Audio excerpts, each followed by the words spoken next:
Bonjour à tous, bienvenue dans cette vidéo de commentaires techniques de nage en apnée et on va commencer tout de suite avec le Dynamic Palm. Alors là on voit qu'on a un problème qui est assez courant, qu'on va retrouver pas mal dans la vidéo, c'est qu'on a un palmage qui va se faire essentiellement sur la partie haute, c'est-à-dire au-dessus de la personne, alors qu'on devrait être à peu près à 50% entre le dessus et le dessous. Là on voit clairement que l'amplitude du palmage en dessous est assez limitée. Donc il faut essayer d'équilibrer un peu ce palmage afin d'avoir une nage assez fluide. Et là on a un deuxième problème au niveau de la jambe gauche, c'est que la cheville n'est pas suffisamment bien verrouillée. Donc au résultat, on se retrouve avec cette jambe ici qui va se retrouver à la verticale et donc opposer un frein énorme à la progression sous l'eau. Donc ces deux éléments-là qu'on va pas mal revoir dans la suite de vidéos, qu'il faut corriger.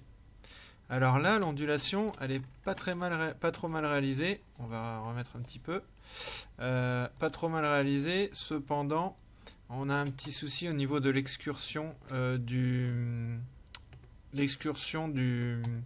des mains ici. En fait, elle devrait suivre à peu près une trajectoire qui va être droite, comme ça.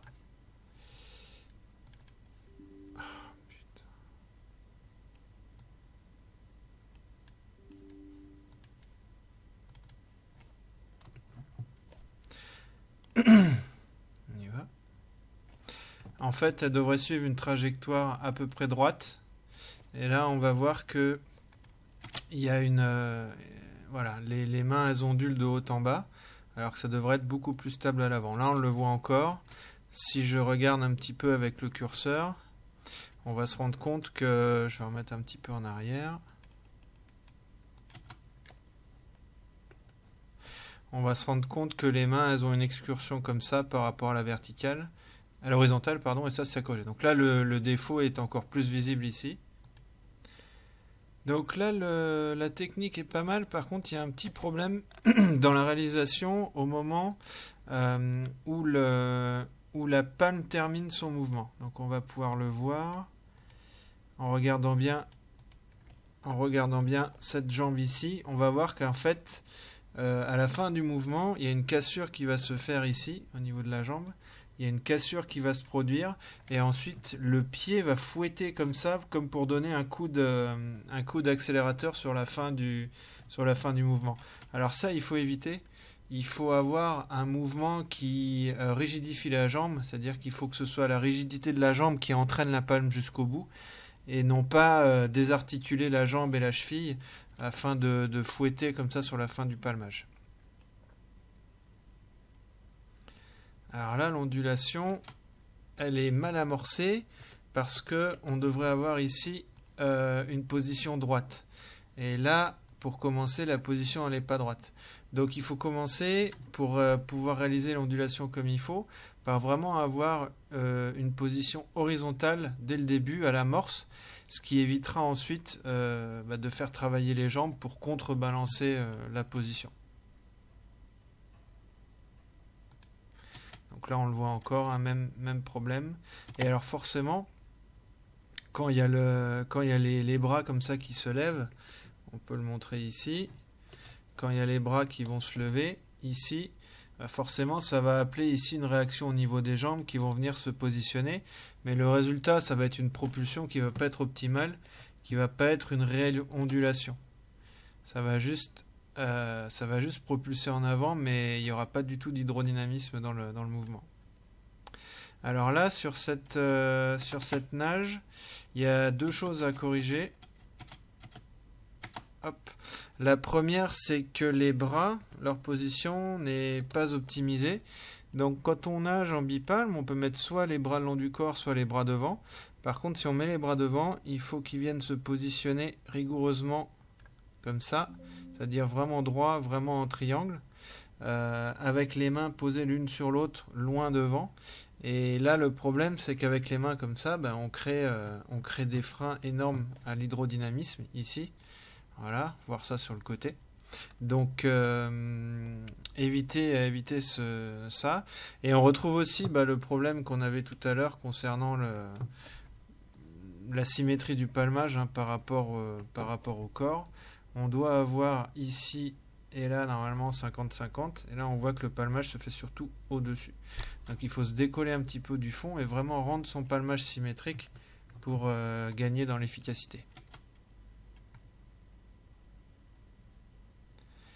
Donc là on voit qu'il y a un gros problème au niveau de l'amorce de l'ondulation, puisque on voit en fait que l'apnéiste va carrément onduler du bout des doigts. Donc ça c'est une erreur classique quand on débute en monopalme. Il faut vraiment garder l'horizontale et surtout pas incliner comme ça un coup les mains en haut, un coup les mains en bas pour créer une ondulation. La tête également, elle doit être rentrée, c'est très très important, et c'est uniquement le bassin qui va imprimer des mouvements vers le haut et vers le bas afin d'avoir une ondulation.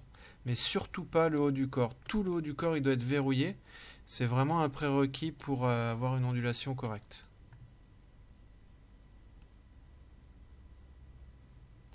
Alors là, c'est pas mal réalisé. On a une bonne amplitude sur le palmage. Il faut avoir plus de gainage. Enfin, il faut avoir une jambe qui est plus tendue parce que là, malheureusement, on est un peu trop grand dans l'amplitude et la jambe n'étant pas suffisamment, les muscles de la jambe n'étant pas suffisamment gainés, ben, on se retrouve là avec du frein assez important. Donc l'amplitude est pas mal. La symétrie est assez bonne, parce que là, si on regarde, on voit que, encore une fois, si je trace l'horizontale, on voit qu'on est bien à peu près à 50% au-dessus, 50% en dessous, d'accord ? Seulement, il y a un problème là d'excursion sur la fin de... Voilà, sur la fin de... Ici, là, on le voit, sur la fin du mouvement de palme, où on va créer un frein à la progression.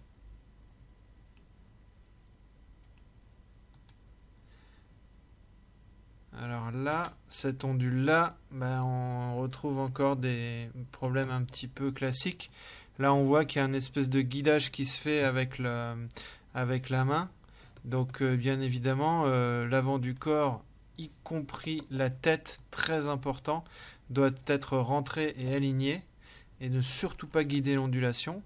Et après, on voit qu'il y a une grande rigidité ici au niveau du bassin.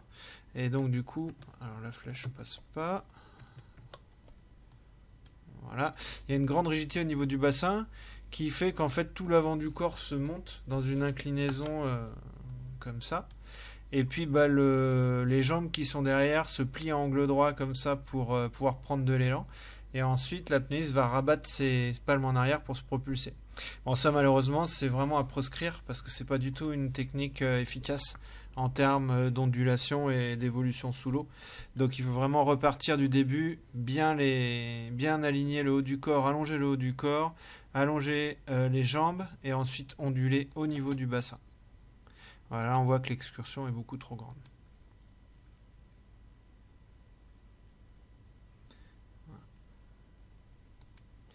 Alors là, la partie palmage est pas mal, c'est-à-dire que l'excursion des palmes, la symétrie est plutôt bonne.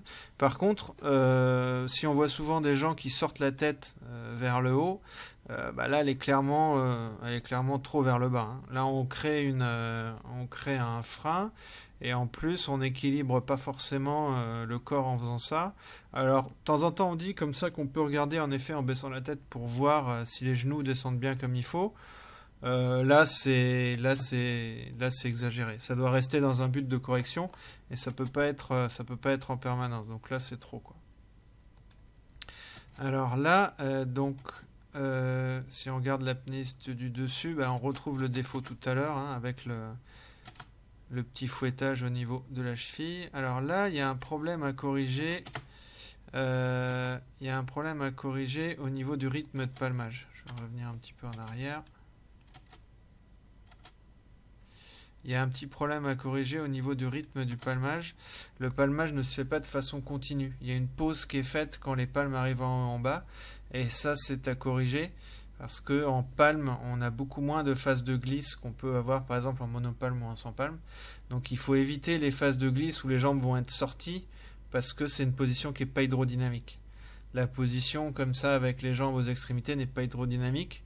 D'autant que là, si on regarde, on a un côté où la jambe vient énormément se plier. Donc, on se freine énormément sur la progression. Donc la jambe devrait être plutôt comme ça, levée et légèrement la cuisse levée et la jambe légèrement dans la prolongation avec la palme alignée vers l'arrière comme ça.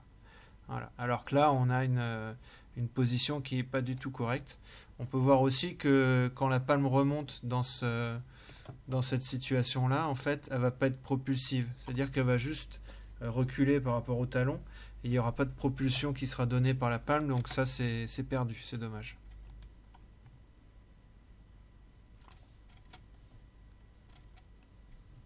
Alors là, c'est pas trop mal réalisé. C'est plutôt bien.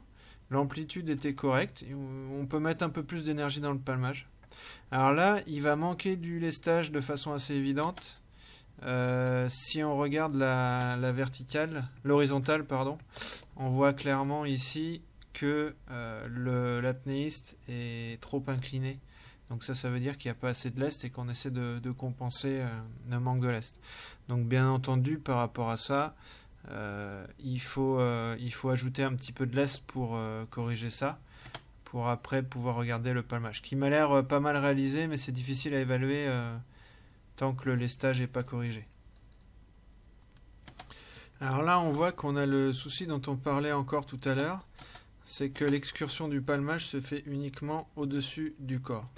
Donc si je trace ici l'horizontale, on a l'intégralité des mouvements de palme qui se font ici sur la partie supérieure, alors qu'on devrait être à 50-50 ici et là. Donc il faut absolument réaligner le palmage parce que la technique en elle-même a l'air correcte, mais par contre la symétrie n'est pas bonne. Alors là, on a ce qu'on appelle classiquement un pédalage, c'est-à-dire qu'on voit qu'il y a la cuisse qui remonte, mais par contre la jambe n'est pas du tout alignée. Là ici, on est comme ça, on a notre horizontale ici. La jambe devrait être alignée au minimum comme ça derrière avec la palme par ici. Là, ce qui se passe, c'est que dans un effort pour descendre la jambe entière, la cuisse va descendre et ensuite il va y avoir on va exagérer l'effort au niveau du levier ici pour pousser sur la jambe, mais le problème c'est que c'est pas très efficace. On va essayer de fouetter à la fin du mouvement, mais le problème c'est que ça donne pas assez d'énergie. Donc pour en revenir sur le correctif que je pourrais conseiller, là ce qu'il faudrait faire, c'est au moment où on descend la cuisse, il faudrait que la jambe soit plus dans l'alignement de la cuisse. Et ça va s'ajuster suffisamment. Et là le problème c'est que la cuisse remonte en fait, beaucoup trop, et donc la jambe suit. Mais la palme, telle qu'elle est là, elle va se déplacer comme ça, et donc la palme, elle n'est pas du tout propulsive. La palme, elle devrait descendre comme ça pour créer une poussée.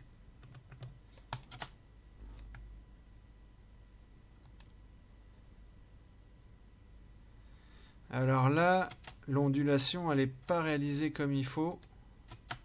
On voit qu'au moment où la personne démarre son ondulation, au lieu de rentrer la tête, de se grandir et d'amorcer une ondulation au niveau du bassin, ce qui se passe, c'est qu'elle va légèrement relever la tête et elle va replier les deux jambes pour se donner un élan et ensuite baisser les palmes pour pousser.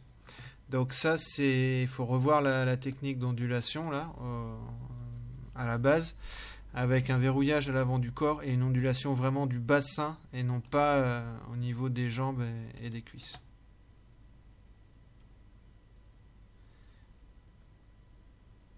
Alors là, c'est pas trop mal réalisé. On peut voir que le bassin travaille. Par contre, c'est moitié-moitié entre le bassin et le haut du corps.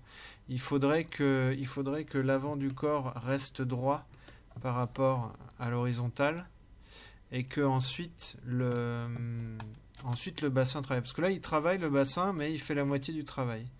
Et il y a un petit peu le haut du corps qui a une ondulation résiduelle là à éliminer.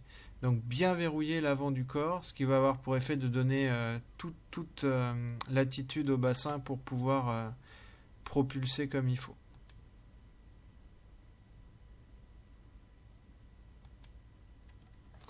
Alors là, si on reprend rapidement au deuxième plan, donc détail important à corriger par rapport à l'horizontale du corps. Comme ça. Il faut que les bras soient vraiment dans l'alignement de la tête et surtout pas alignés comme ça vers le bas.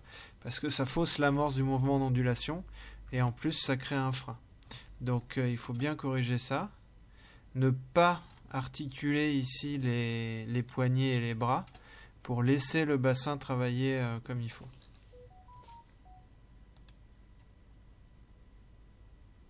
Alors là, il y a plusieurs problèmes.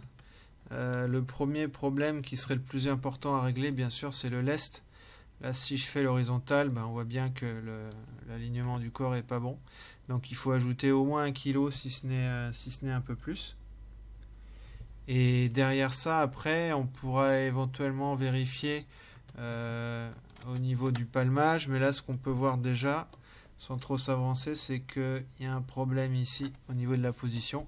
Puisque je rappelle, la jambe devrait être à peu près comme ça au maximum avec la palme dans l'alignement. Voilà. Donc là, il y a un problème de lest évident à régler, plus un problème d'orientation, en fait de flexibilité de la cheville. En fait, la cheville n'est pas assez en extension, donc elle est articulée et on se retrouve dans une situation comme ça.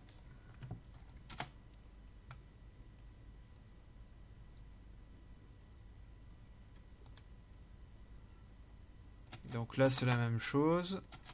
Là, on voit qu'en allant plus vite, on élimine un petit peu le problème du lest, mais on fait toujours autant d'efforts pour rester, pour rester au fond. Donc, ça ne fait que masquer le problème, il faut bien corriger ça. Donc ça, on a déjà vu tout à l'heure. Bien travailler au niveau du bassin sur l'ondulation et verrouiller l'avant du corps et ne pas sortir la tête. Ça, c'est plutôt bien réalisé. On a quasiment la symétrie au-dessus, en dessous. Il y a encore un tout petit peu trop au-dessus, mais globalement, c'est pas mal. Et on voit la fameuse figure qui se dessine avec les palmes qui font deux arcs de cercle comme ça, qui indiquent qu'il y a une bonne symétrie et une bonne amplitude dans le palmage. Voilà. Ça, c'est l'image qui montre que le palmage est bien réalisé. Donc ouais, méfiance sur la jambe droite là qui a tendance à monter un peu haut, mais par contre ce qu'on peut remarquer c'est que l'alignement il est correct. Voilà. On n'a pas une jambe qui vient se mettre comme ça à 90 degrés comme on a pu voir auparavant.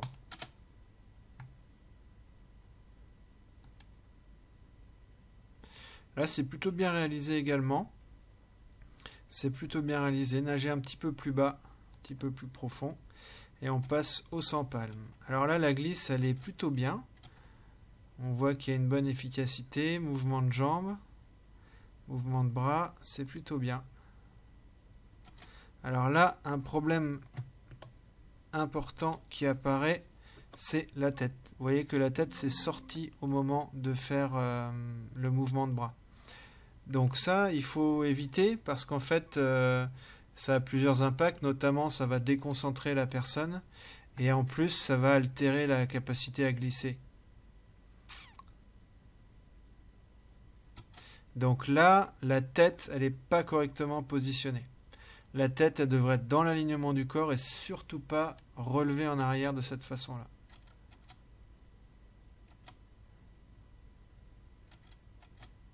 Voilà, donc là les bras, c'est pareil, ils devraient être également... Si la tête était bien rentrée, les bras viendraient mieux se positionner en avant et non pas vers le dessous comme ça. Parce que là, la propulsion, elle n'est pas optimale.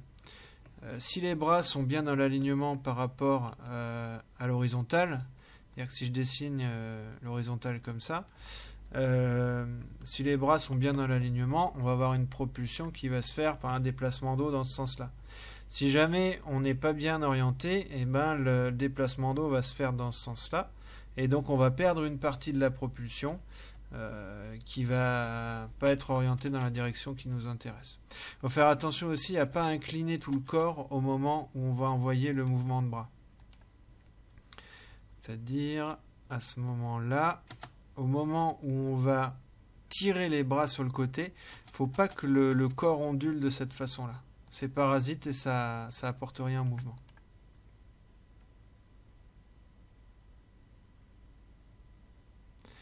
Donc là, encore une fois, au niveau des bras, il faut qu'ils soient placés plus dans l'alignement ici, au niveau de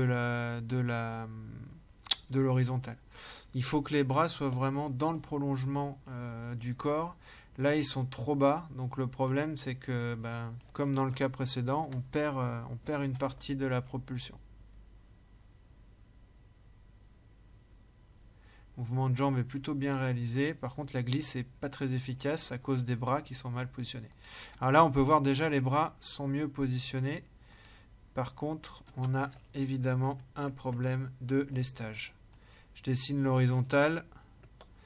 Je vois que mon apnéiste, il est incliné là à 30 degrés quasiment, donc c'est beaucoup trop.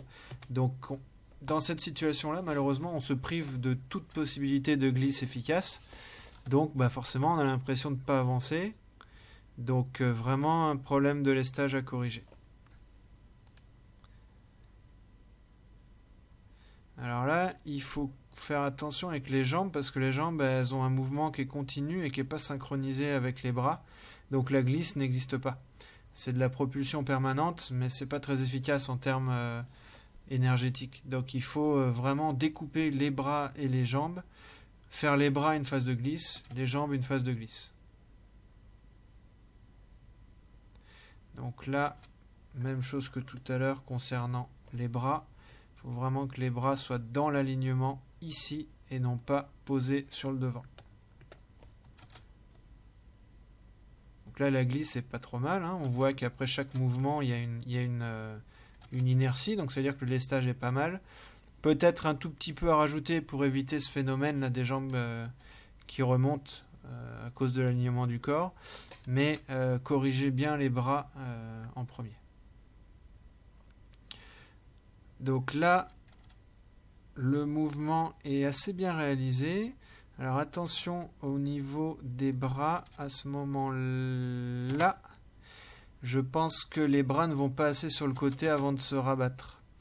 Il faudrait qu'ils aillent légèrement plus sur le côté en écartement avant que les paumes se retournent vers le sol et qu'il y ait le S qui soit fait avec les bras. Donc ça peut être un petit peu corrigé. Les jambes sont assez bien réalisées. Alors là, la glisse, elle est bonne. On voit bien qu'avec une poussée, on arrive à 6-7 mètres du mur facilement, avec un bon alignement. Mouvement de bras, c'est bien réalisé. Alors attention au mouvement de jambes. J'ai l'impression, on va le voir, voilà. Quand on fait le mouvement de jambes, il faut que l'écartement des genoux soit beaucoup plus réduit que ça. On dit au maximum la largeur des épaules. Là, le problème, c'est que si on écarte les genoux avant de pousser au niveau des pieds, on n'a pas les appuis qu'il faut et la propulsion ne se fait pas efficacement. Donc il faut être vigilant à ce que l'écartement des genoux ne se fasse que au moment où on va venir prendre les appuis avec les pieds et pousser vers l'avant. Là, c'est un petit peu tôt.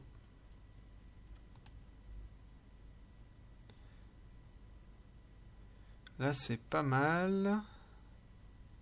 Alors, il faut éviter d'avoir les petites ondulations parasites au niveau des mouvements. Je vais remettre un petit peu en arrière. Éviter d'avoir ces ondulations parasites qui, en fait, n'apportent pas grand-chose, ou ces petits mouvements de pied, et qui déconcentrent un petit peu par rapport à la réalisation de la technique. Peut-être un peu plus de douceur aussi sur l'exécution du mouvement de bras.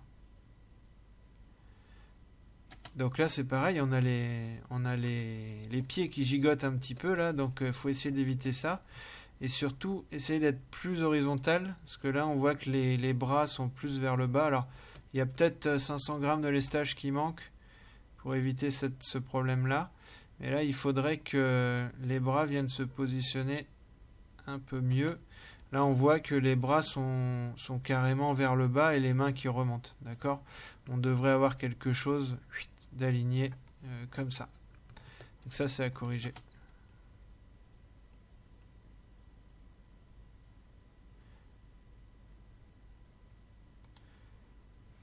Là, c'est plutôt bien réalisé. Il y a une bonne glisse pour mouvement de jambes. Paf. petit accident. Là, on voit pas beaucoup. Donc là, c'est ce qu'on a vu tout à l'heure. Hein. On a une forte inclinaison qui est due au manque de lestage, donc à corriger en priorité. Alors là, c'est pas mal réalisé. Par contre, eh ben, il manque encore un petit peu de lestage, malheureusement. C'est l'alignement du corps qui va pas. C'est dommage parce que je pense que le mouvement est bien réalisé. Cependant, le manque de lest dégrade un petit peu la glisse. C'est un petit peu dommage.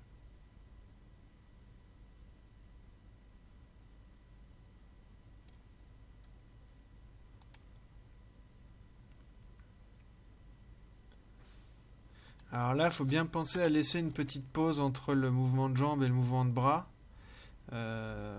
pour bénéficier un peu de la glisse. Là, on voit que la glisse, elle est bonne, puisque là, il y a toute une évolution qui se fait sans mouvement. Donc la glisse, elle est bien équilibrée, la position est bonne et le lestage est bon.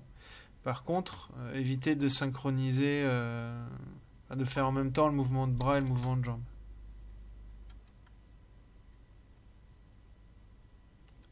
Donc là, on a ce qu'on appelle une dissymétrie entre la jambe gauche et la jambe droite. Donc ça se voit ici où on a la jambe gauche, la jambe droite pardon, là qui est partie et la jambe droite qui n'est pas encore lancée. Pour réussir à corriger ce genre de problème, en fait, il suffit de redécouper vraiment basiquement le mouvement de jambe en étapes simples. Ce qui permet de les réaliser lentement hors de l'eau pour bien les comprendre et ensuite les répéter dans l'eau. Donc on ramène les talons au niveau des fesses avec les genoux les plus joints possibles. On écarte les pieds en V. On incline de façon à être, si je fais le schéma, de façon à être 50% au-dessus avec les jambes et les genoux et les pieds comme ça. 50% en dessus, 50% en dessous. Et à ce moment-là seulement, on va venir pousser sur les jambes en écartant. Donc là, pareil, bien laisser une glisse, parce que l'équilibrage était bon. Bien laisser une phase de glisse entre le mouvement de pied, le mouvement de jambe et le mouvement de bras, afin de profiter de la glisse qui est très importante en DNF. Voilà, merci d'avoir suivi cette vidéo, et à la prochaine fois pour d'autres commentaires de nage en apnée.